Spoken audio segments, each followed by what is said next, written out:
welcome to this new series that we put together on psychology of the characters in the Fountainhead. And I'm absolutely delighted to be joined today by Doctors Andrew Bernstein and Dr. Gena Gorlin. And what we're going to be doing is we're going to be discussing, riffing on what we see as the major characters from the novel. And today we're going to be looking at possibly the most complex character in the novel. Certainly I find her that way, and I'm looking forward to hearing what the two of you have to say. But we're going to be looking at Dominique. And I don't know, Gena, if Dominique walked into your practice room, what do you think? And Andy, I'm come to you as well, but you know, if we had something like that going on, what do you think first impressions would be? Well, for one, yeah.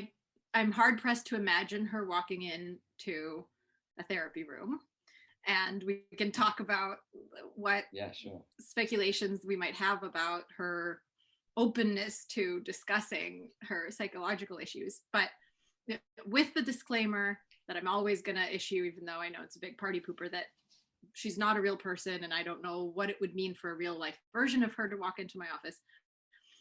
Imagining for a moment, you know, the fictional character materializes, I might take note of her extremely controlled and extremely intentional composure, and that she really seems to mean what she says, but then that there's also a lot going on under the surface, and that she really seems down on the world in a way that she's being very intentional about.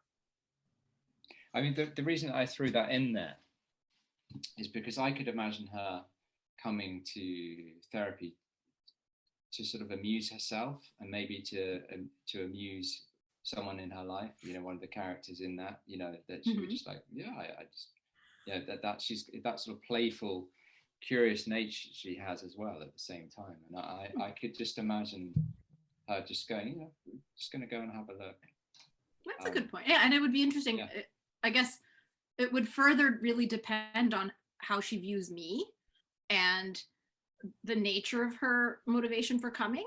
So if she's coming because she wants to write a story on the different kinds of intellectual perversions that exist in the field of psychology, I could see her kind of coming in and expecting to find some form of drivel, right? And to report very incisively on that drivel.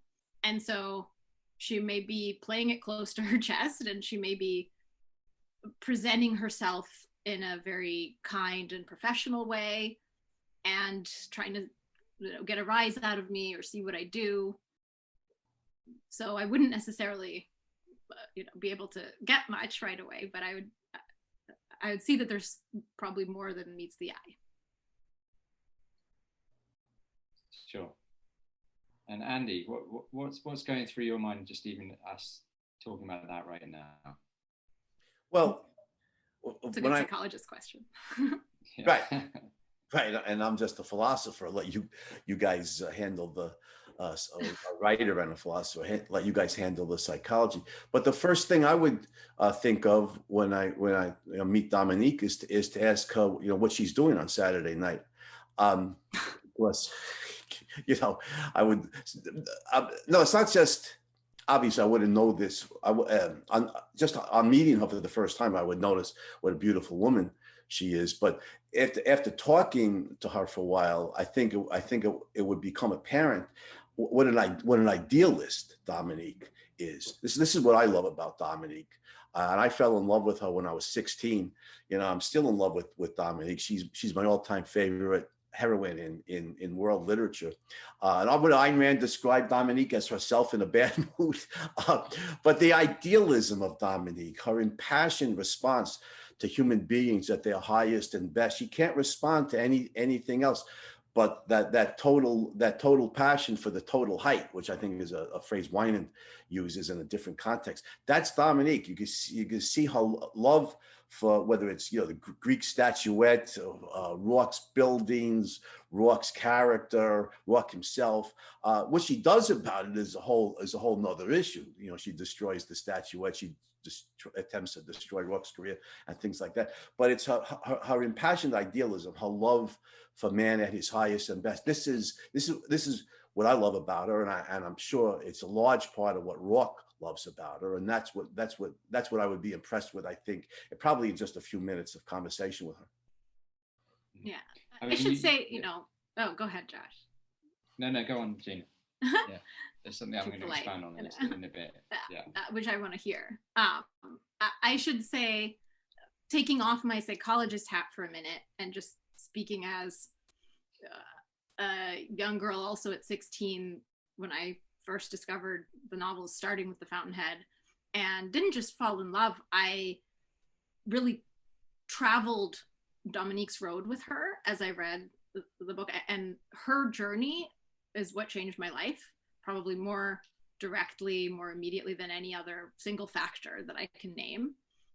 And what she learns in the novel and the ways that I can relate to her and the ways that I also, you know, admire and look up to her are probably some of the most formative experiences of my young life. So just want to note that that's, personally speaking, kind of where I'm coming from. You know, it's hard to kind of be coldly analytical thinking about her because, you know, she means so much to me personally as a character. I've noticed a lot of people who even, you know, Ayn Rand fans who love the Fountainhead and love Howard Rourke, they often can't stand Dominique. They often hate her. I mean, I related to that too. That was part of what I resonated with. Well, I can see why people don't understand her because she's so complex. But I loved her from the start, and I've used the Fountainhead as the main text in ethics classes for like close to 30 years until very recently, because now the kids can't read well enough to read the Fountainhead. It's heartbreaking. But so I had a woman in class, you know, adult, I don't know, in the 1990s. She disliked Dominique so much. She never even referred to Dominique by name. She just called her Psycho Broad, you know. And I said to be careful. I said, I fell in love with Psycho Broad when I was 16, and I'm still in love with her. But I think with a lot of readers who love the book, and I think especially amongst women who really relate to Rourke, they don't understand why Dominique, you know, attempts to wreck his career. So I mean that we need to be able to explain that. Mm-hmm. Yeah, I mean, so one of the, you already brought it up, Andy, but it was something that I was going to introduce later on. But I think now that they're there is, you know, what do you think she meant by Dominique is myself in a bad mood? Right? What do you think Ayn Rand meant by that? And, you know, and how significant is that? Because I got that immediately. Right. I got that. It's kind of like the closest to a malevolent Rand. Right. In those terms, yeah.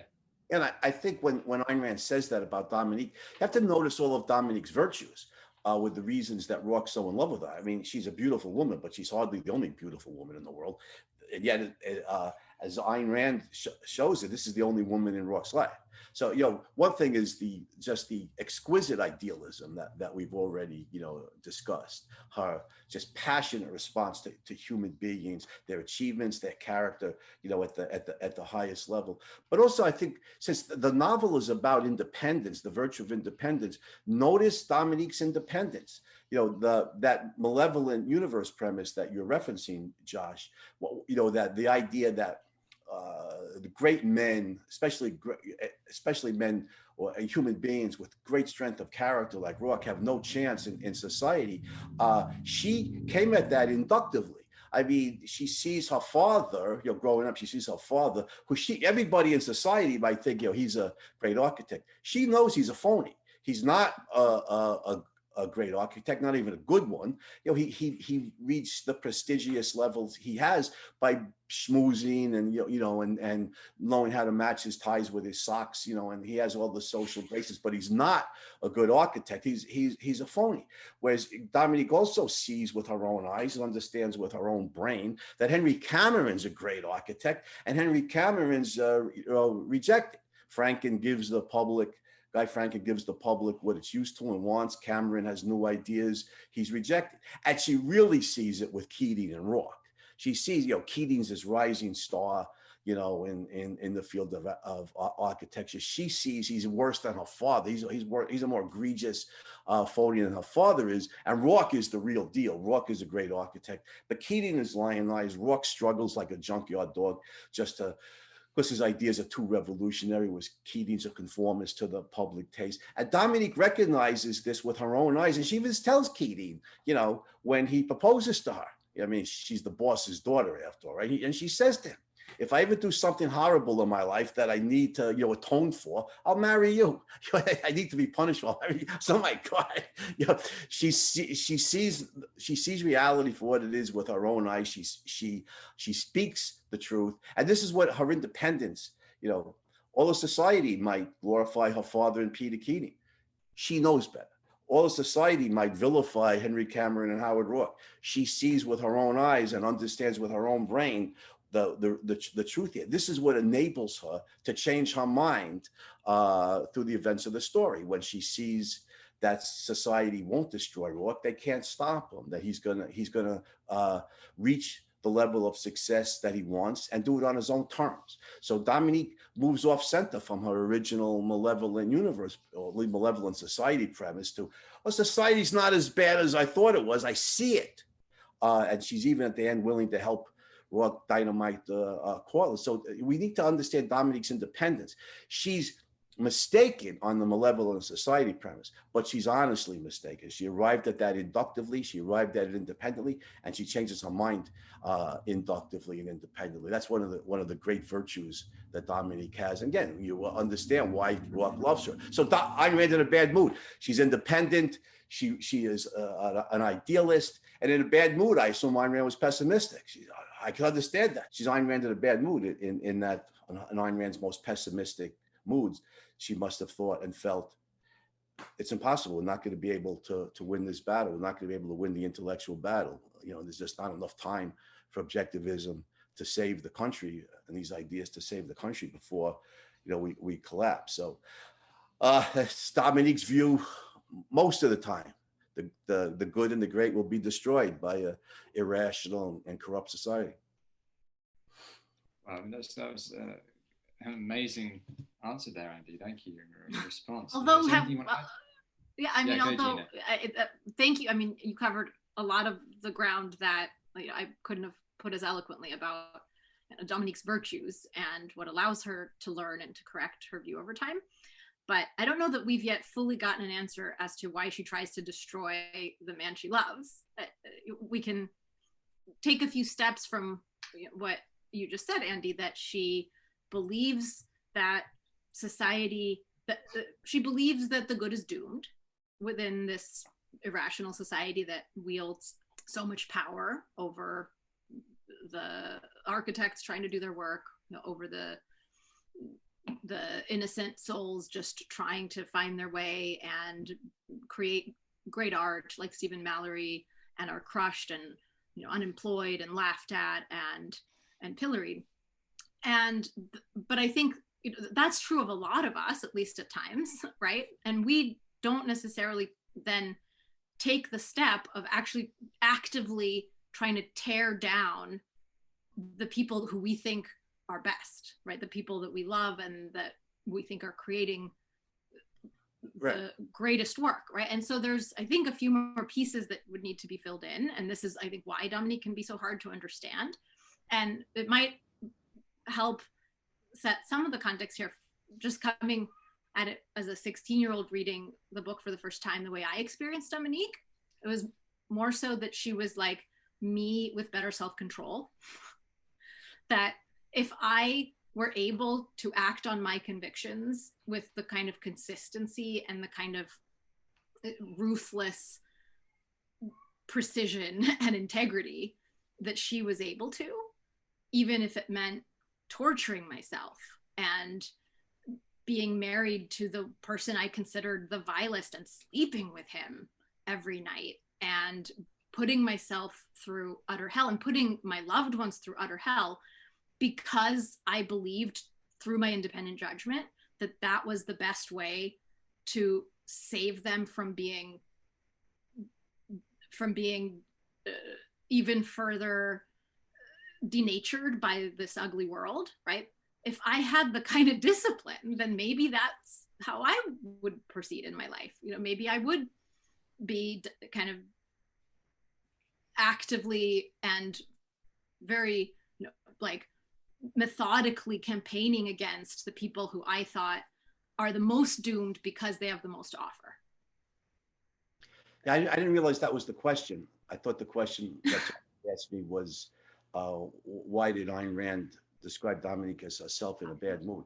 But yeah, I mean, you're right, Gena. The question is, why does Dominique seek to wreck Rourke's career? This is part of what makes us so fascinating, right? So here's Ellsworth Toohey, who's, you know, this Marxist intellectual, wants to impose a communist dictatorship on the United States.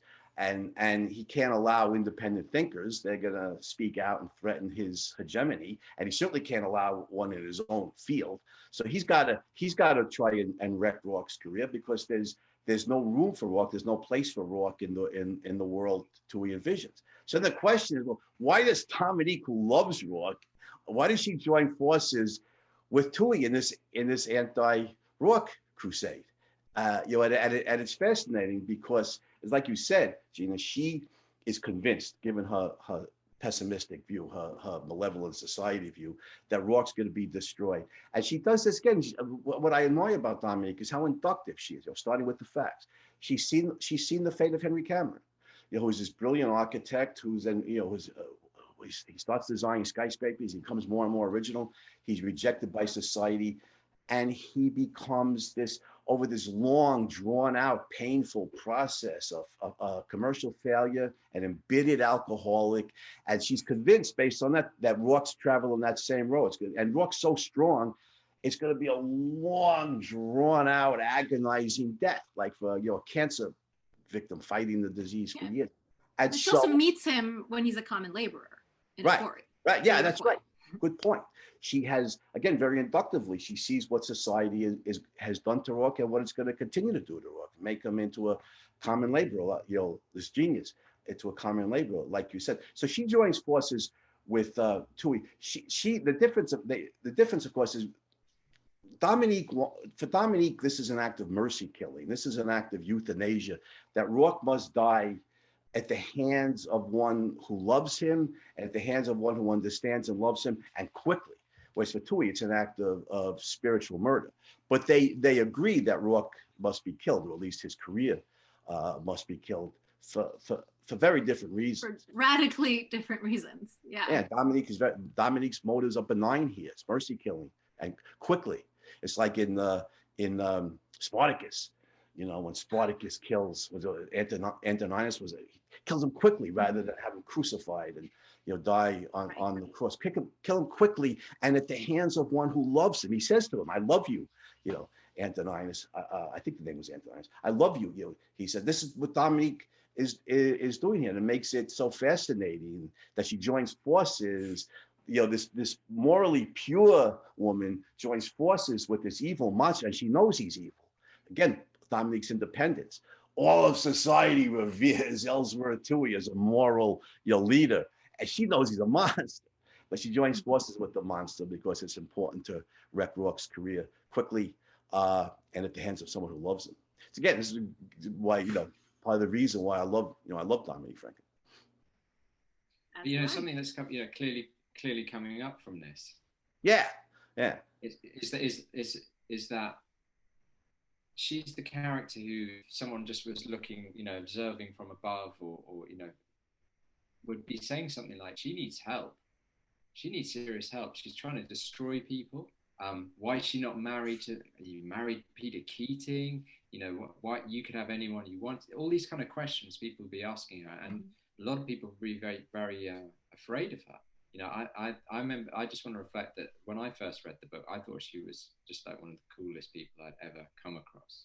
But I knew that I'd be very like scared. I was 16. She would terrify me at the same time. But interesting. You know, we all read it at 16. That's interesting. Yeah. It's an interesting experiment how each of us, experienced. Yeah, no, I think I was 15, 16 when I read it. Yeah. But you know, she's definitely, when I was you know, the scene that I remember being so shocked was her marrying Keating. I was just like, how is this possible? Yeah. What the hell? And the drama that created, you know, I had to keep reading. That was the genius of the part of the genius of the writing there.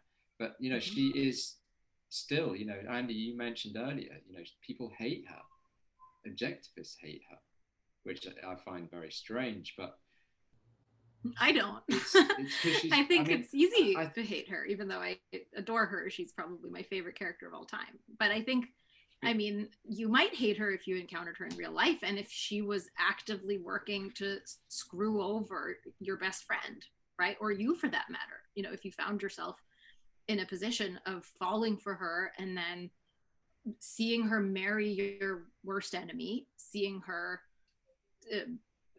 bandied about and getting commissions for him and testifying against you in court. And I mean, from any sort of outsider's perspective, she's a crazy person. So, you know, I don't blame whoever it was, Andy, your friend, who called her psycho broad. And I imagine, you know, a mainstream psychologist trained in the DSM, the Diagnostic Manual of Disorders, who encounters this character would probably diagnose her with some personality disorder or other. And I don't think it would be crazy to do that, because she does need a lot of help. Yeah. The question is what kind of help. She's clearly not a happy person, right? To put it more, it just in lay terms, like she's really suffering through much of the novel. Right. She's deeply, deeply unhappy. And yet, as Andy was saying earlier, she's so actively loyal and committed to her ideals and to what she sees as the true and the good, that she keeps engaging and keeps, the way that we would put it, you know, in the kind of therapy that I do, she keeps pursuing corrective experiences. Like, she's kind of putting herself out there and she's testing her ideals by acting on them. And part of what she's doing is she's kind of seeing, well, can I destroy him? Is he destroyable? And she believes that he is. But when she sees just how indestructible Rourke turns out to be, and that the very sources of kind of corrosive destruction turn out to be either fueled by the virtue of those who are enabling it, right? And we'll get to Winan later and we'll talk more about that, right? Or turn out to be petty and futile, right? When she realizes that Rourke doesn't think of Tui, right? That he's fundamentally untouched by the destruction of the Stoddard Temple, and that he just keeps finding a way, despite all her efforts, because it's not like she's standing by and watching to see if, you know, if these petty idiots manage to tear him down and at what speed. She's using all of her intelligence and all of her competence and cleverness and planning to bring it about, right? Before that slow death, Andy, that she thinks he's otherwise doomed to, and still he overcomes, right? And so I think part of what's so fascinating about her is that she's such an extreme example, both of someone who's really wrong in a deep way, and so virtuous and consistent in acting on her beliefs that she's able to correct herself. Right. You're right, Gena. And what you said about, you know, acting on what she sees to be the true and the right, and she's correct about that. She's accurate in what she holds to be the true and the right. And what I was fascinated by, mostly, in reading the Fountainhead is many things, but you know, she observes. After she marries Winan, for a while, she's like an observer in the grandstand. She's not taking active part in the events of the novel. And she observes what happens, that Keating's career goes downhill, and goes downhill because he's a lying, fraudulent cheat. Whereas Rourke, like you said, can't be stopped, and he can't be stopped because he's such an independent man of virtue. He doesn't depend upon society. His commercial success depends upon only the few who, you know, the Winant himself or Roger Enright or you know, Kent Lansing or people like that who see with their own eyes how great Rourke is and hire him, and that Rourke's a success because of his independence and his virtues, and that Toohey can't stop him, and Toohey can't stop him because evil is fundamentally impotent. As Dominique, you know, I mean, it doesn't put in those terms in the Fountainhead, but that's really what's at work here. And Dominique changes her mind. I mean, she changes her mind. That's what's so great about Dominique, and especially the way Ayn Rand developed this character in a novel where the theme is the virtue of independence, you know, and the characters are all variations on this theme of independence versus dependence. And here's Dominique Francon. The leitmotif of her character is, you know, independence doesn't guarantee you truth. You can make errors. We're fallible beings, but independent judgment gives us a self-correcting mechanism, you know, to correct our errors. And that's a big part of who Dominique is. One of the things that I have really benefited from reminding myself of Dominique's character in particular as a psychologist, it reminds me not to rush change.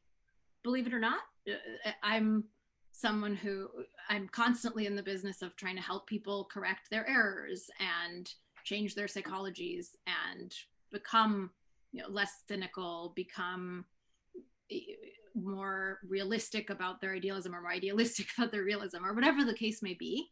And it can be tempting to just try to, you know, beat it into their heads. Like, come on, can't you see what I see? From my perspective, it's just so clear that you're in this self-defeating pattern. You're just banging your head against the wall. You're just messing with the people that you love. Like, you could be in this happy relationship and time's a ticking, and what are you doing to your life? You know, whereas Dominique, who doesn't have a therapist helping her out, has to do it on her own and has to go through this process. Now, in real life, I don't think that it would necessarily take this dramatic a form.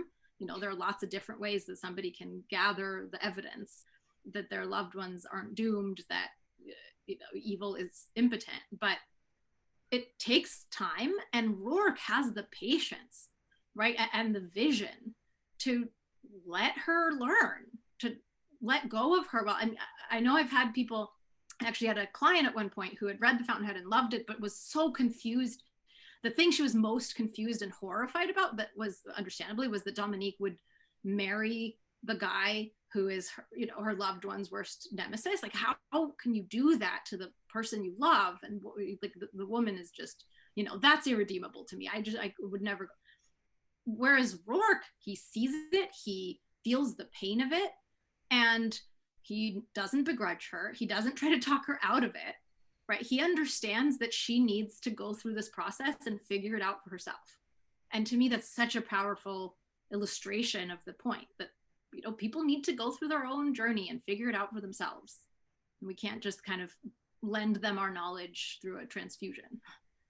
And I completely echo that. I see that exact process going all the time with clients.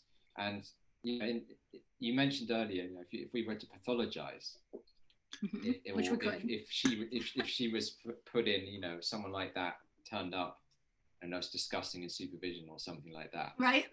in a supervision group, you would definitely she's clearly get got borderline, or she's borderline, or we're not allowed to use that term anymore. So we'd say she's got complex PTSD. Well, it's starting to. Well, we're still allowed. Yeah, no, you're allowed to, but it's more and more like shifting away from using that term, because apparently it's too. Although what I find interesting is that when someone has a borderline diagnosis, they're often relieved. People are very scared to put them out there. But, you know, she would fit some of those traits, if we want to call it, or symptoms, as people like to use. You know, very superficially. You know, superficially, exactly. She might come across as impulsive. You know, ironically. Borderline. You know, suddenly you're marrying someone else, and then suddenly you're marrying someone else. It would be like, wow, it looks so borderline. No, exactly. That's what's so fascinating. When actually she is over controlled, if anything. You know, if we were to put it in kind of psychological terms. Yeah. She's willing to cut herself to pieces for a man. You know, literally for a man, that would be considered quite sort of that's as borderline as you get. Yeah, absolutely. Incredibly, borderline people are often referred to as being too value driven. And the reason that there's so much suicide in borderline clients is because they can't live up to their own value system. And that, that torture of not, the rage that comes out. And oh my God, I've been worse than the very people I'm criticizing. And also borderline people are often accused of worshipping someone, so they worship someone. Putting people on a pedestal. Yeah, and they're turning on a dime, as we say all the time. But so fascinating. Superficially, that's where she would be put. And she has to go on one hell of a journey. And as you say, I've had clients who had to go on, in the book, it's, I don't know, Andy, how long would you say Dominique's journey is in the book? Oh, it's, I forget how many years it is. Is it 20 years, something like that? No, it's less than that. 15? Something like that. I think it's approximately 15. But I just wanted to say something about Dominique's marriage to Keating, because first of all, she tells Keating, if I ever do something horrible that I need to be punished for, I'll marry you.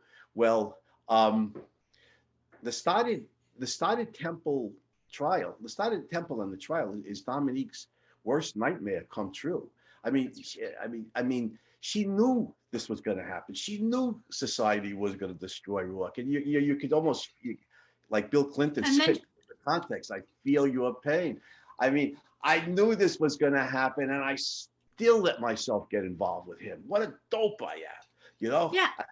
She says that's her one lapse in self-control, right? As she sees it, like, I let myself get weak, and really what she let herself get is optimistic. Like, she sort of started to loosen up a little bit on her malevolence, and to think that maybe, she saw how Rourke was actually getting to build and was surrounded by friends, right? There was this circle of friends that he had built up, and this was his proudest achievement to date, and it seemed to be going really well. And she sort of lets herself relax a little bit, and then bam, right? Yeah. And I think, most readers can relate to the way, the impassioned way that she and Rourke love each other. And so, of course, she let herself have this relationship. It's enormously meaningful to her. But then, the agony of the Started Temple trial, Rourke creates a masterpiece, an absolute masterpiece that Dominique can see with her own eyes how great it is. Society's going to destroy it. So when she gets on the witness stand, notice, like in her columns, she praises Rourke in her uniquely Dominiquean way. In her column, she says things like, I hope this building is destroyed in a future air raid. Humanity doesn't deserve it. Exactly. Right. Exactly. Like, she's saying exactly what she means, and she knows that people are too dumb to figure it out. Right. Right. And she's banking on that. Yeah. But she's writing largely for Rourke to see. And Rourke even says to her, when are you going to stop lavishing me with so much praise in your columns? And she does the same in her testimony at the Started trial. That what did she say? I like to think that we're moles and we object to mountain peaks. And she says things like this. But this is agony, Dominique. We have to understand the agony, and the people brutal. Who condemn her don't really empathize with that. And not just agony, but agony. She's right. The society is destroying this genius. This it's really horrific what happens to him, right? I mean, and it just plays right into her worldview, in a really dramatic way. Like, if the novel ended there, we would think, okay, well, Dominique turned out to be the real heroine and the real protagonist in terms of she was right, Rourke was wrong. Exactly. See? This is how it played out. Yeah, you're exactly right, Gena. So she goes to Keating, and the real story, when we get to discuss Keating, is Keating's mistake in marrying Dominique. But that's another story for another day, right? So Dominique goes to Keating. She, in effect, it's like, who's the worst slime bucket I could think of that being married to might destroy? I'll still be alive, but it might destroy this exalted sense of life I had that allows me to respond only to the rocks. And so if I'm married to Keating, you know, and I'm setting up his social calendar, and and I'm sleeping with Keating, and my whole life is devoted to Keating. Yeah, it's disgusting. And I think any rational woman would find that disgusting. And Dominique's trying to kill off in herself. And it's exactly what Nietzsche's quote that Ayn Rand had at the front of the manuscript, that the noble soul has reverence for itself, and something to be is not to be what is not to be gained or something, not to be sought or gained, and not hopefully or something not to be lost. Dominique's trying to kill off that nobility of soul that causes her so much pain in this world. And Rourke knows she can't do it. Rourke knows she's going to fail at this. She's not going to be able to kill off that spirit of hers. And she's going to eventually she's going to see. And so it's just fascinating the way Ayn Rand developed a character. So both of you, tell me a bit about her sort of journey, in that she goes from Keating, who is your sort of your standard conformist type, to someone. She goes from Rourke, right? She starts with Rourke. She's not in a relationship with Rourke, but she's in a secret relationship. In a secret relationship, but then she's in an official relationship with Keating. What after the Starter Temple trauma occurs, right? She's deeply traumatized. Yeah, and then she moves to someone of greater value in the world. Well, she thinks she's moving to someone of worse depravity. No, she does, but at the same time, that's not. She does, but at the same time, that's really important. Moving, and that's a really important part of her journey. Is she's actually going? She's Winan is the stepping stone to the man of true self-esteem, and of her ultimate value. And talk to us a little bit about what's going on there, because when I reflect on that, it's absolutely fascinating to see her going from someone who's just a nothing man, Keating, to actually a great man in Winans, to an even greater man in Rourke. Yeah. No, I think I find that fascinating as part of her turnaround, or we might say getting well, or whatever you want to, however you want to describe that. Winans is her. Sorry, I'm rearing to address this because it's one of those brilliant fictional dramatic devices I've encountered ever anywhere. And personally, again, it was so impactful. So I think what's key about the Winans stage in her growth and her journey is precisely that she views him as the bottom of the barrel, right? She views him as the ultimate source of all the depravity that she has seen in the world. And in a sense, he is, because he is the Winans Papers. He's the reason that the Starter Temple was demolished. He's the reason, by controlling public opinion, as far as she knows, right? By being in charge of this evil conglomerate that spreads falsehoods and that gives Ellsworth Toohey an audience and a voice, right? That he has wrought all this destruction upon everyone and everything she loves. That's why she marries him, right? Well, here's a worse punishment for me than even Keating. This is it. This is my ultimate self-demolition project, to be married to the man who is responsible for all the worst evil in the world. And then she sees, it's like the man behind the mask, like, the Wizard of Oz, who she thought was this evil, rotten, second-handed genius, is actually like her. He basically is operating on a version of the same mistake that she's making, right? He's also an idealist. He's also deeply independent in his judgment, right? In his vision, and he's able to recognize the greatness in Rourke, in her, right? And why he falls in love with her. And he is on a premise that the world sucks, that the evil inevitably win, that mindlessness rules.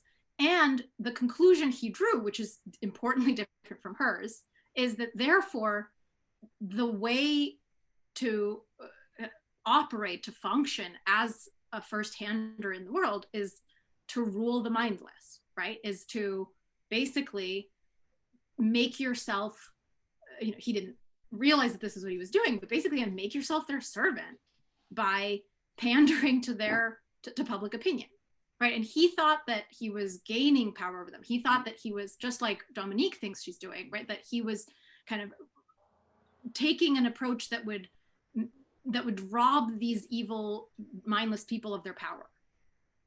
And as it turns out, he was doing the opposite, right? But what Dominique sees by being married to him and really getting to know him is that it's his error, his honest error, that has caused all this wickedness, right? That she has attributed to mindless, petty, second-handed people. That it's actually through the errors of someone who is like her, someone who is competent and idealistic and able to think for himself, able to execute on long-term goals, and able to recognize greatness where he sees it, that it was by his hand that all of this devastation has been wrought.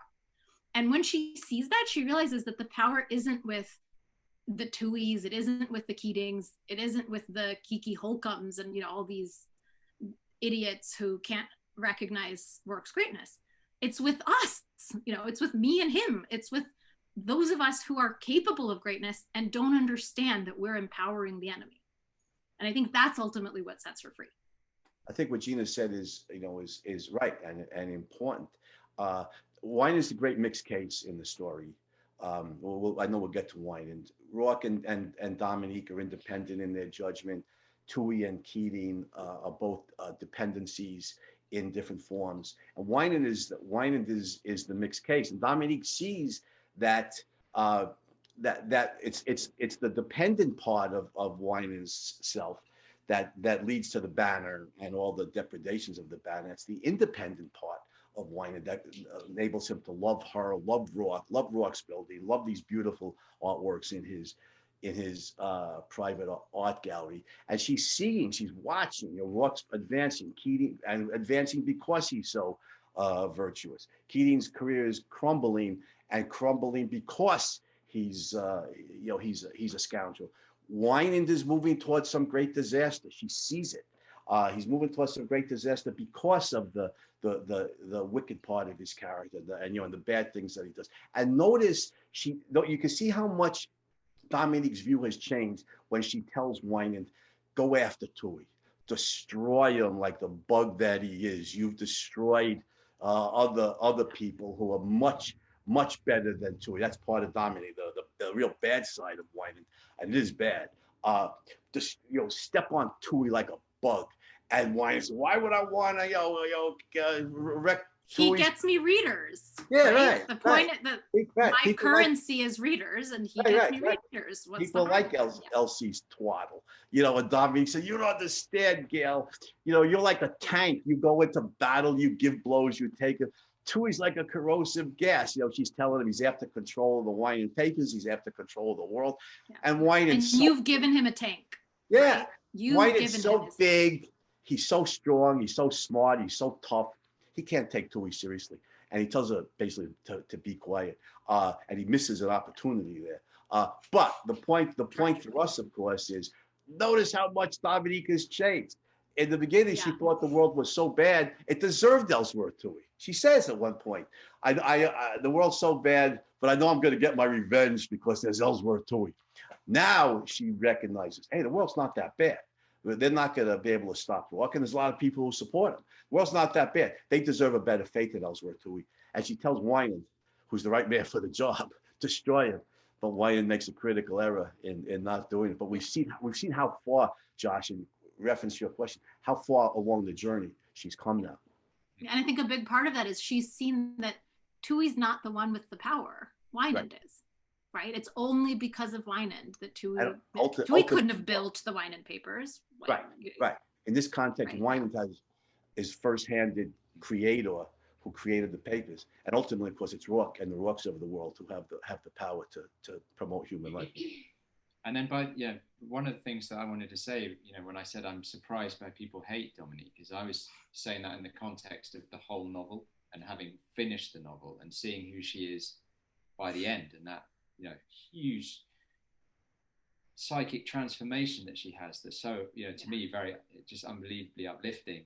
And the last page when she goes to visit Rourke at the end of the book, and she catches the elevator up, I'm just moved right now just thinking about that and this change in her. And if we were to look for that kind of final shift, that final change that allows her to become happy, or to give herself the possibility of life with Rourke and everything that would mean, where do you see that? So you could probably put it at a few different plot points in terms of dramatically where there's the biggest sea change in her. For me, psychologically, so obviously dynamiting Cortland is the culmination for every character in the novel, right? It's the kind of major climax where all the logical, plot threads kind of get to their destination, right? And so for her too, it's clearly this catharsis, right? And it's really violent, and really it's the far opposite of the premise that she's been acting on, and she's sort of willing to to put herself out there in such a naked and messy way, where she's been trying so hard to preserve and to hide everything that's precious to her, right? And so one could, I think, pin the biggest change on the dynamiting. But I actually think, for me as a psychologist, where I see the change most nakedly made visible is after, as part of the denouement, when she's already, I think he's had his trial, he's been acquitted, and she's now turned on Wynand hardcore because he gave in, right? And he let the papers turn against Rourke again.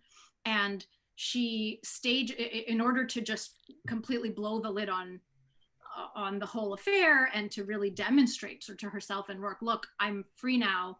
I don't have to hide anymore. Let them come and paw at us. I know that, that they can't really touch us fundamentally. She calls the press, or I remember she calls the police, but then of course the press shows up with them and reports that there's supposedly a stolen piece of jewelry, right, at the house that she's staying at with Rourke. And they come and they see, and the papers brandish all the photos of her in her nightgown with Rourke, and she knows that this is how Wynand is going to find out. And as she's on the phone, basically dropping that bomb, she puts down the phone. She says, "See, Rourke, look what I'm capable of now. I'm free." And then he says to her, "I won't remind you later that you were crying when you said that." And that's the line that just completely, that sends chills up my spine to this day when I think of it, because she's changing, but of course the scars are still there, and the wounds are still fresh, and it's a really scary and vulnerable thing for her. And at the same time, she's thawed so much that she's able to let herself cry and to still, pull the trigger. So for me, that moment is such an emblematic moment of change that it's what comes to mind. Yeah. Thank you. Yeah, there's a real journey here, Gena. You're absolutely right. I mean, go to the Cortland dynamiting. Now she's willing to help Rourke. This could very possibly put Rourke in prison. In the past, she was agonizing over a society that reduced him to working in a granite quarry. Now he may go to prison, and she tells him, even if that happens, and you lose the case, you've won, and I'll be waiting for you when you get out. That makes me cry. That now to be waiting. I'll be waiting to get out. Yeah. So that's a big step. She's willing to take an active role in these deeds that could put Rourke in prison. So he's not afraid of the world nearly as much. And then the scene with the piece of jewelry. Also, she tells Rourke, this is my Cortland dynamite. She knows. Right.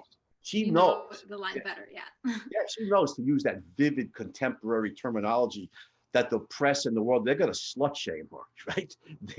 They are going to treat her I won't even repeat any other language other than that. But they gotta treat her in the worst way that society can treat a woman. And you're right, it doesn't matter anymore. Not in the deep sense. They can't hurt us, And Rock knows this is the Dominique that I saw, the years ago. This is the potential now realized. This is the woman, to stand by my side. She's not afraid of what the world could do to us anymore. And so even though it still makes her, and I think partly it makes her cry. I think she's crying for Wynand in part, just to really set the kind of and sometimes see the wider picture. But sometimes you guys know better than I, you're psychologists. Sometimes people cry in happiness and enjoy. I think she's crying and enjoy a sense of liberation as well. And then at the end, like you said, Josh, about the imagery, Ayn Rand's imagery, as she comes to the Wynand building. It's the Wynand building. That's fitting, the world's tallest skyscraper, because it commemorates properly the best of Gail Wynand. That has to be designed by Howard Roark. And she comes as Mrs. Roark, right? They ask her who's calling, and she says Mrs. Roark, and she rises up to the top of the skyscraper. The symbolism is just brilliant. She rises above the courthouses and the government buildings and stuff, in the churches, all the social institutions ruled by Ellsworth Toohey. But she rises to the top, and there's nothing but the sky and the sun and and the ocean and the figure of Howard Roark. There's nature. There's not social institutions. There's the sky and the sun and the ocean, and the figure of Howard Roark. There's the reality, the world of nature, and the independent mind who can master it. And the symbolism is just beautiful. And Dominique now at the top of the world, where she belongs, with the man that she's always loved. And it's just them and the world of nature, and all the world of all the depredations of society are below them, behind them, can't hurt them. And Dominique.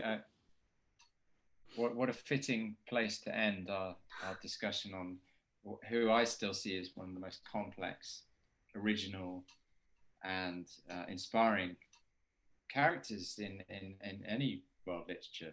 Well, all Ayn Rand had to do, Josh and Gena, Ayn Rand, I shouldn't say all, Ayn Rand introspected to get the character of Dominique. She's an outstanding introspective. Dominique is herself in a bad mood. That's what makes Dominique so complex, so brilliant, so compelling. She's Ayn Rand in a bad mood. I think Ayn Rand was literally accurate when she described her in that way. Taken to a dramatic extreme, right?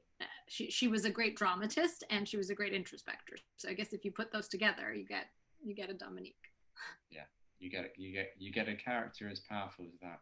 So I just want to thank both of you. I've learned so much listening and being part of this conversation, and always appreciate both of yours expertise.